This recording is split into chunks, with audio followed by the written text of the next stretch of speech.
ঘরে পিঁপড়া আসা কিসের আলামত?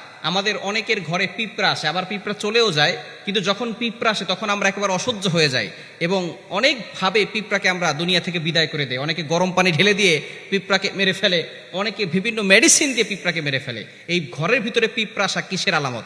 পিঁপড়া যদিও ছোট্ট একটা প্রাণী, কিন্তু আল্লাহ তাআলা কিন্তু এই পিঁপড়ার ব্যাপারে একটা সূরা নাজিল করেছে, সূরাতুন নামল। নামল শব্দের অর্থ হচ্ছে পিপিলিকা। সুবহানাল্লাহ বিহামদি। আল্লাহ তাআলা পিপিলিকার নামে একটা সূরা নাজিল করে দিয়েছেন। এবং সুলাইমান আলাইহিস সালাম যখন তিনি বাচ্চা ছিলেন তখন এই পিপিলিকার একটা ঘটনা আল্লাহ কোরআনে বলে দিয়েছেন। কোরআন খুলেন 19 নম্বর পারা 17 নম্বর পৃষ্ঠার 2-3 নম্বর লাইন, সূরাতুন নামলের 18-19 নম্বর আয়াত আল্লাহ বলছেন, হাত্তা ইদা আতাউ আলা ওয়াদিন নাম ক্বালাত নামলাতু ইয়া আইয়ুহান নামলু দুখুলু মাসাকিনাকুম লা ইয়াহতিমান্নাকুম সুলাইমান ওয়া জুনুদুহু ওয়া হুম লা ইয়াশউরুন। সুলাইমান আলাইহিস সালামকে আল্লাহ তাআলা একটা সিংহাসন দিয়েছিলেন। এই সিংহাসন দিয়ে সুলাইমান আলাইহিস সালাম সব জায়গায় যেতে পারতেন এবং সকল প্রাণীর কথা তিনি শুনতে পারতেন। সুবহানাল্লাহ। একজন বাচ্চা পৃথিবীতে এমন ছিল যিনি সারা পৃথিবীর সকল প্রাণীদের ভাষাও বুঝতেন এবং সারা পৃথিবী শাসন করেছেন। তিনি ছিলেন হযরত সুলাইমান আলাইহিস সালাম। এই সুলাইমান আলাইহিস সালাম তার এই দলবল নিয়ে সেখান থেকে যাচ্ছিলেন এক রাস্তা দিয়ে। তখন যে পিপিলিকার নেত্রী ছিল তিনি একজন নারী পিপিলিকা ছিল। এই নারী পিপিলিকা তার সকল পিপিলিকা বাহিনীকে বলছিল, ক্বালাত নামলাতু ইয়া আইয়ুহান নামলু দুখুলু মাসাকিনাকুম লা ইয়াহতিমান্নাকুম সুলাইমান ওয়া জুনুদুহু ওয়া হুম লা ইয়াশউরুন। তোমরা তাড়াতাড়ি করে তোমাদের গৃহে চলে যাও। সুলাইমান আলাইহিস সালাম তার দলবল নিয়ে আসতেছে। সুলাইমান আলাইহিস সালাম তার দলবল নিয়ে আসতেছে। তাদের অজান্তেই তাদের পায়ের আঘাতে আমরা কিন্তু পিষ্ট হয়ে যেতে পারি। তাড়াতাড়ি সুলাইমান আলাইহিস সালামের দলবল আসার আগেই তোমরা তাড়াতাড়ি ভিতরে চলে যাও। সুলাইমান আলাইহিস সালাম এই কথা শুনলেন, শোনার পরে আল্লাহর শুকরিয়া আদায় করলেন আর বললেন, আল্লাহ, একজন পিপিলিকা সেও কথা বলছে, নেতৃত্ব দিচ্ছে, একজন পিপিলিকার মাথায় কতটা বুদ্ধি রয়েছে। আল্লাহর শুকরিয়া আদায় করলেন, নিয়ামতের শুকরিয়া আদায় করলেন। হযরত সুলাইমান আলাইহিস সালামের আরো একটি ঘটনা রয়েছে। সুলাইমান আলাইহিস সালাম একবার নদীর পাড়ে বসে আছেন, এমন সময় দেখে দূর থেকে একটা পিপিলিকা তার মুখের ভিতরে একটা গম নিয়ে সামনে হেঁটে হেঁটে যাচ্ছে। নদীর পাড়ে যাওয়ার পরে অনেক সময় ধরে অপেক্ষা করছে। হঠাৎ করে দেখে নদীর কাছে একটা ব্যাঙ এসেছে। ব্যাঙ আসার পরে পিপিলিকাটা তার মুখের ভিতরে গম নিয়ে সেই ব্যাঙের মুখের ভিতরে ঢুকে গেছে। ঢুকে যাওয়ার পরে এবার ব্যাঙটা পিপিলিকাকে নিয়ে চলে গেল নদীর তলদেশে।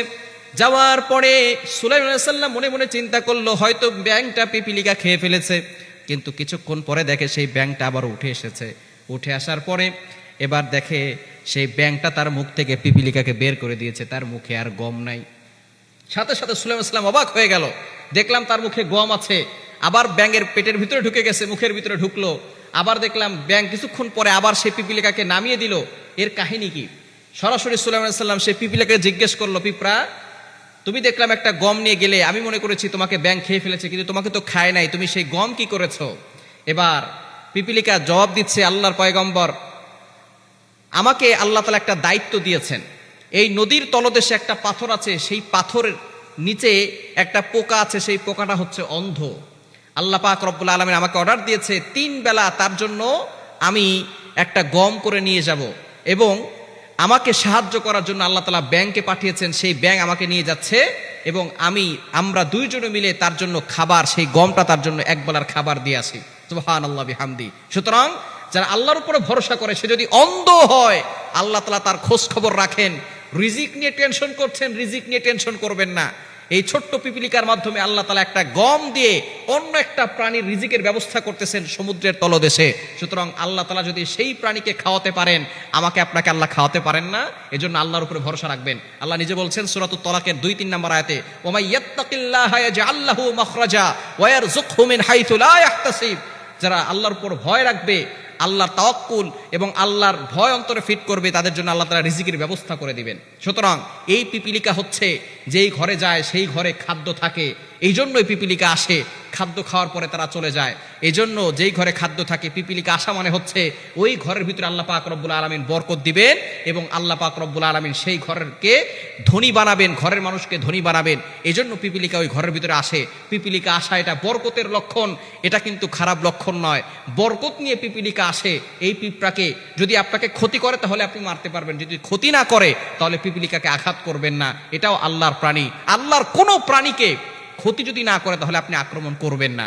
কিছু কিছু প্রাণী আছে যারা ক্ষতি করার আশঙ্কা থাকে, নবী সাল্লাল্লাহু আলাইহি ওয়াসাল্লাম তাদের ব্যাপারে আঘাত করতে বলেছেন। এছাড়া অন্য কোনো ছোট ছোট প্রাণী আছে আপনি চাইলেই তাদেরকে মারতে পারবেন না, কেন তারাও কিন্তু আল্লাহর প্রশংসা করে, আল্লাহর জিকির করে। এজন্য এই বিষয়ে সাবধান থাকবেন। পিপিলিকা আসা মানে হচ্ছে আপনার ঘরের ভিতরে বরকত আসা, আপনার ঘর আলোকিত হবে, আপনার ঘরে আল্লাহ তাআলা সম্পদ দান করবেন, আপনাকে আল্লাহ ধনী বানাবেন। এজন্য পিপিলিকা আসলে আপনি হতভম্ব হয়ে যাবেন না, আপনি আল্লাহর শুকরিয়া আদায় করবেন, আল্লাহর কাছে বেশি বেশি করে দোয়া করবেন।